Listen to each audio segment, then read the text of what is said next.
Vamos para mais um cafezinho e vamos falar das minhas férias. Vamos lá? Bom, pra quem não sabe, eu tava de férias aí, tirei uma semana viajando, saí no sábado e voltei ontem. Saí num sábado e voltei num domingo, né? E eu fiz um roteiro que eu já tinha feito, né? Assim, não tenho viajado de avião ultimamente por causa de filhos, né? Aumenta muito o preço.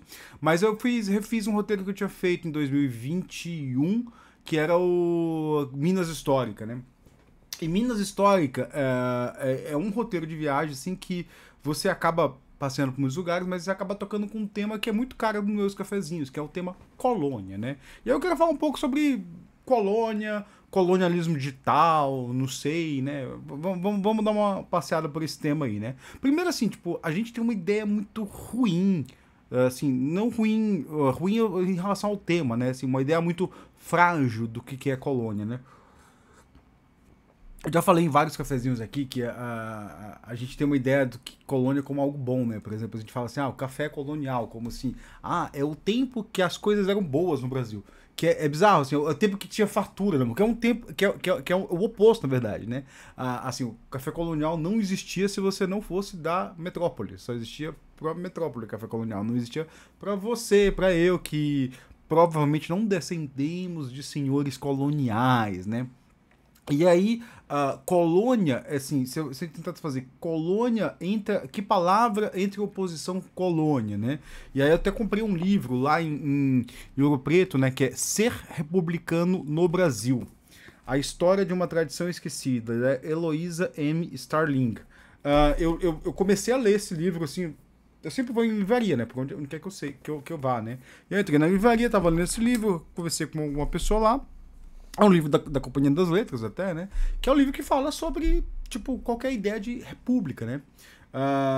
Porque assim, se a gente pensar assim, o que é ser colônia e o que é ser república? E vocês vão entender que isso tem muito a ver com o que eu falo no dia a dia, né? Os meus cafezinhos são uma forma de repensar tecnologia de uma forma decolonial, né?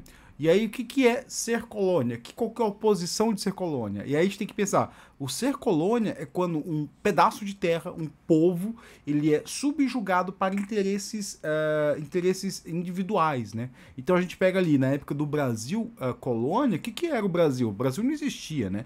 O Brasil era um pedaço de terra ali que existia um povo, né? Mas assim, nem se considerava o povo como parte do Brasil. O Brasil era só um pedaço de terra que produzia, né? Tanto que, para você produzir mais, traz pessoas de outro lugar e joga aqui, né? Que foi feito como tinha o fluxo de escravizados, né? Que trazendo muitos escravizados da África. Por quê? Porque o indígena aqui não se produzia. Óbvio que o indígena não queria produzir, ninguém queria produzir. Por quê? Porque tudo isso aqui funcionava para interesses privados de outras pessoas. Então, assim, qual que é a oposição de ser colônia? A posição de ser colônia e eu vou chegar em colonialismo digital, hein? A oposição de ser colônia é ser república, né? República, aí você pensa, não, república é um sistema de governo. Não, não. República é uma palavra que surge, inclusive, dentro do... E aí a Heloísa, aqui no livro, ela traz essa história de como surge a palavra república no contexto brasileiro, né? A primeira vez que a palavra república foi usada foi para descrever o sistema de governo de Palmares, por que pareça, né? Para descrever o sistema de governo de Palmares foi usada a palavra república. Apesar que aquilo não se identifica como um caráter republicano no sentido moderno hoje do termo. Mas por quê? Porque república significa basicamente coisa pública, a gestão da coisa pública. Então a gente tem que colônia, que é eu vou subjugar aquele povo, aquela terra, para os meus interesses proprietários, ou eu vou tratar das coisas públicas daquele povo, daquela região, né? Então a gente tem que essas duas palavras, elas são antagonistas, né? Elas têm uma antagonalidade. Tá, Vitor, mas aí você falou, tipo, que ia falar de colonialismo digital. Enquanto eu tava viajando, houve a posse do laranja lá, aquele energúmeno lá que é presidente dos Estados Unidos, né? E aí a gente viu o quê? A gente viu um monte de falas sobre IA generativa. A gente viu o Mark Zuckerberg olhando para os peitos da esposa do Jeff Bezos, Porque sendo lamentável, tipo, o cara tem a masculinidade dele, ficar, isso, né, a gente trata esse povo, eu quero falar um pouco mais sobre isso em outro cafezinho, a gente trata esse povo como pessoas excepcionais, mas eles não são pessoas excepcionais, eles são pessoas ridículas, que estavam no contexto de ter estavam num ecossistema que privilegiava as pessoas ridículas que entravam na mesma faculdade desse. Talvez se você tivesse entrado ali num curso de ciência da computação ou de psicologia em Stanford no começo dos anos 2000, talvez você tivesse nesse meio aí, nesse meio, né? Tá, mas esse povo, eles olham pra gente como uma colônia. A gente tem que ter uma ideia de que eles não estão olhando para nossa coisa pública, né? Então o mercado de TI brasileiro tem que ficar muito atento a isso. Ó. A gente tem que cuidar do que é nosso aqui. O que é o nosso mercado? Como é que os nossos empregos se dão? Como é que as nossas tecnologias se dão? A gente está trabalhando para esses caras só? A gente está trabalhando como os escravizados brasileiros trabalhavam para a colônia, para a coroa portuguesa, né? A gente tem essa mudança aí assim, a gente tá entrando num momento da história que ela é muito bizarra, né? A gente tá entrando num momento que, assim, o Vale do Silício finalmente tomou o poder de um país, né?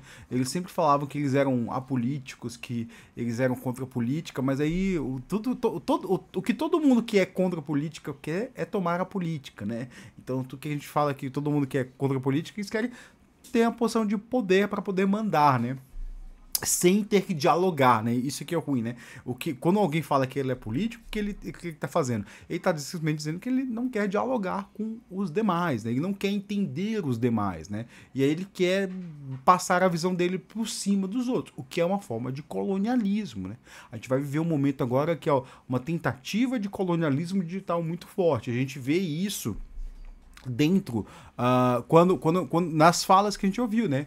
O Mark Zuckerberg lançou um vídeo, um post, não sei o que foi, que ele fala que vai ter um data center do tamanho de Nova York, do tamanho de Manhattan, né? Aí uma clara referência ao projeto Manhattan ali, logo depois da Segunda Guerra Mundial, ou durante a Segunda Guerra Mundial. O projeto Manhattan foi durante a Segunda... quem viu o filme lá, o Oppenheimer lá vai saber, né? Eu não vi, eu lembro disso quando o professor de física falando lá do projeto Manhattan, né? Que foi a tentativa dos Estados Unidos de fazer uma bomba atômica, né? O projeto Manhattan foi o domínio do poder atômico, né? E aí quem tem o domínio do poder atômico não se coloca numa posição colonial. É uma das coisas do mundo moderno, assim, tipo, né?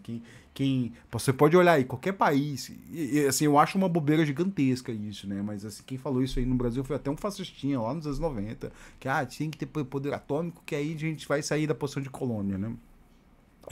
Se é verdade ou não, não sei, né? Não quero entrar por esse mérito, né? Mas a gente vai entrar num momento de colonialismo digital, né? Onde quando um Zuckerberg da vida fala que todos os trabalhadores vão ser trocados por IA, o que ele está falando? A gente tem que pensar isso. O que ele está falando? Ele está falando que vai acabar com o mercado de TI brasileiro. Ele tá falando que vai acabar com grande parte dos empregos brasileiros, né? E aí, o que acontece quando acaba com grande parte dos empregos brasileiros e você tem uma política que eles sempre falam que é uma política de austeridade, ultraliberal, ele tá falando de pobreza em massa, tipo, é uma coisa assim, é uma coisa bizarra. Eles estão investindo muita grana nisso, né, para gerar pobreza em massa, né? Pobreza em massa que aí, assim, digamos assim, vamos entrar nesse mérito aqui, né? Se isso realmente acontecer, então vamos ver se realmente, assim, a gente virar um país aí que depende exclusivamente da IA de poucas Big Techs, né? Então, assim, vai ter uma joint venture que foi criada lá, acho que chama Projeto Stargate, que a gente vai depender exclusivamente dela. Toda a economia brasileira depende exclusivamente dela. O que vai acontecer? O que vai acontecer é que a gente vai voltar a ter empregos primários, empregos extrativistas. Por quê? Porque, assim, plantar soja, não dá para plantar soja sem ter ali um trabalhador ali. Outro emprego extrativista, plantar arroz e feijão, né? Tipo, a gente vai voltar para esse ponto aí, né? Então, assim, basicamente vai quebrar a indústria de TI, A gente vai voltar para empregos básicos de entregador, entregador da Amazon, entregador de não sei o que, entregador de comida. Vai voltar para esses empregos que, de certa forma, por enquanto não dá para ser automatizado. Entregador também, eles querem automatizar entregador, né? Mas a gente vai voltar para empregos primários e a economia vai depender exclusivamente dessas big techs. Então esse é o sonho molhado desses caras. É um sonho que os caras querem que assim toda a economia de todos os cantos dependam de um produto deles. E esse produto esteja lá. Liga o produto e fica lá sem gastar nada. Até a própria... Talvez eles queiram matar até a própria base trabalhadora deles, né? Por quê? Porque eles não querem depender de trabalhador. Eles querem ter um mecanismo de ganho que seja assim, você liga lá e e começa a funcionar. Então é isso que esses caras querem. Esses caras querem que o Brasil se coloque numa posição uma posição de tecnológica, de dependência exclusiva deles, né? Tá, e como é que a gente luta contra isso? Não sei, tipo, essa é a resposta de $1 milhão. Assim, existiu um movimento ludista no passado, né? E pode ser que o movimento ludista ele nos dê bons insights, mas a gente tem que olhar direito para o movimento ludista. Por quê? Existe a ideia de que o movimento ludista era contra a tecnologia, o que é mentira, né? O movimento ludista era a favor. O que é o movimento ludista? Eram as pessoas que destruíam as máquinas no começo da Revolução Industrial, né? Então eles entravam em fábricas e destruíam máquinas. Mas o que acontecia com o movimento ludista? E isso aconteceu isso aconteceu lá no início da Revolução Industrial, né? Por exemplo, aí eu não sei se foi o Lu que falou, né? Um dos autores que. Até meu livro não tá aqui, né? Então não consigo pegar ele, né? Mas quem sempre me ouve sabe que eu sempre falo Jacques Ellul. Eu tô com uma série de vídeos chamado Conversa sobre Tecnologia, que é basicamente que eu tô relendo o livro dele e falando sobre o livro dele, né? Ele fala que no começo da Revolução Industrial se tinha produtos de boa qualidade feitos por artesãos, né? E aí a gente pode lembrar que teve um movimento dos artesãos de software alguns anos atrás, né? E aí, quando chega assim a Revolução Industrial, se substitui esses produtos por produtos extremamente mais baratos, mas de péssima qualidade, né? Então se fala assim, o papel de parede ali que a pessoa botava na casa se trocou por um papel de parede mais barato, que dura menos, mais feio, mas que era vendido bem mais barato. Então assim, gerou-se um mercado de um produto que não tinha compatibilidade, com competição, não dava para competir, né? E do ponto de vista pessoal, assim, além da qualidade ser muito inferior, a qualidade de vida das pessoas piorou. Por quê? Porque você destruiu toda uma cultura, né? Você destruiu ali as corporações de ofício dos fazedores de papel de parede. Então você tinha ali umas estruturas sociais que vinham desde a Idade Média, chamadas corporações de ofício, que existiu no Brasil também. Eu li lá em Ouro Preto sobre que existiu corporações de ofício no Brasil também, né? Que fazia uma proteção social para aqueles povos que protegia, treinava aquele povo, né? Era como se fosse a corporação de ofício, ela tem uma coisa com o sindicato, mas ela é muito mais ampla que um sindicato, né?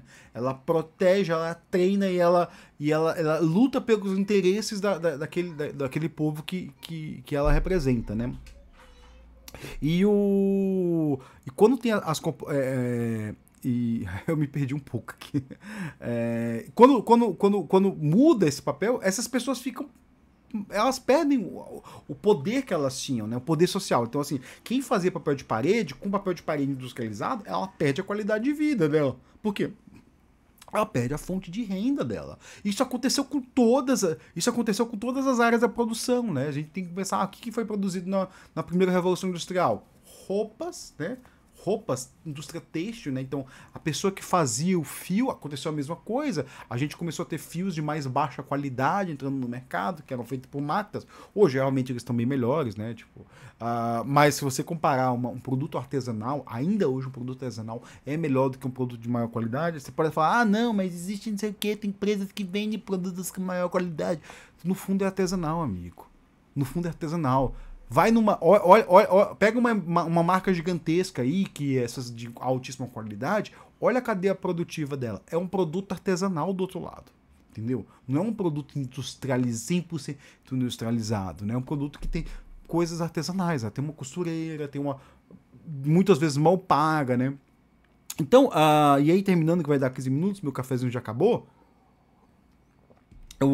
Concluindo aqui, eu falei que sobre o Brasil colônia, sobre ser colônia e ser república, ser colônia é quando você coloca todos os interesses de uma região, de um povo, voltado para interesses privados, né, interesses de poucas pessoas, né. Ser república é quando a gente pensa a coisa pública, e isso foi colocado no Brasil colônia muito antes de existir o ideal republicano, né, muito antes de se ter ideia de que é uma república, né, moderna, assim, tipo, surgiu muito antes. E eu também falei, aí eu juntei isso aí com o colonialismo digital, que é as big techs estão se caminhando hoje, estão se aliando ao governo norte-americano para colocar a gente em posição de subjugação. Eles querem que a gente seja subjugado, que nosso mercado regrida a uma posição igual a do Brasil colônia, que a gente tem empregos de péssima qualidade, a gente tem que procurar meios de se proteger. Como? Olhando para a coisa pública. Então eu espero assim, essa foi minhas férias. Minhas férias foi olhando, não foi só olhando para isso, né? Mas assim, Ouro Preto, Tiradentes, respira. Eu tava em Ouro Preto, Tiradentes, respira isso. Essas ideias de tipo, o que era o Brasil colônia, como o povo sofria, né? E Ouro Preto muito sobre a ideal republicano, o que era o ideal republicano. Eu espero que eu tenha te dado alguma ideia aí, alguma visão do que é esse colonialismo digital que a gente tanto fala aí. Valeu, pessoal, bom dia pra vocês, obrigado aí pelo cafezinho, obrigado pela paciência de não ter vídeos diários aí, que eu sempre dou um vídeo diário, e agora a gente tá voltando de férias e amanhã tem vídeo de novo. Valeu!